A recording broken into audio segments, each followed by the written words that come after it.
আজকে অনেক দিন পর শরীরটা একটু যেন ঝরঝরে মনে হচ্ছে। বেশ কয়েকদিন জ্বর থেকে ওঠার পরে মুখের যেন স্বাদটাই চলে গিয়েছিল। অনেক দিন পর যেন শান্তিতে একটু ভাত খেতে পেরেছি। আজকে দুপুরের লাঞ্চে ছিল মাছের মাথার একটা চচ্চড়ি আর ছিল চিকেনের পাতলা করে ঝোল। আমি না চিকেনের আলুটা খেতে খুব পছন্দ করি।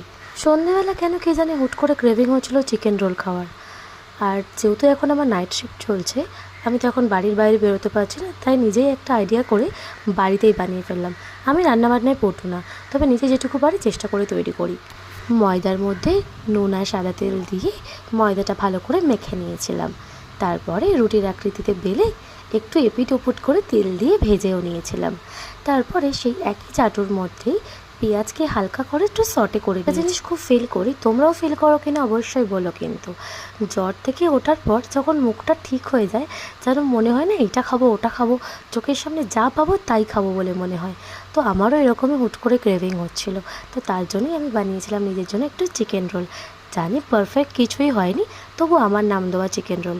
তো যাই হোক, পেঁয়াজটা হালকা করে একটু ভেজে নিয়েছিলাম, সাথে চিকেনটাকে আর একটু নুন আর একটু লঙ্কা গুঁড়ো দিয়ে হালকা করে একটু ভেজে নিয়েছিলাম।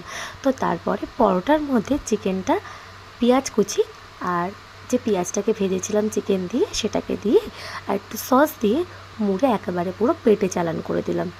বিশ্বাস করো, রোল তো হয়নি, কিন্তু নিজের ক্রেভিংটা অনেকটাই দূর হয়েছিল।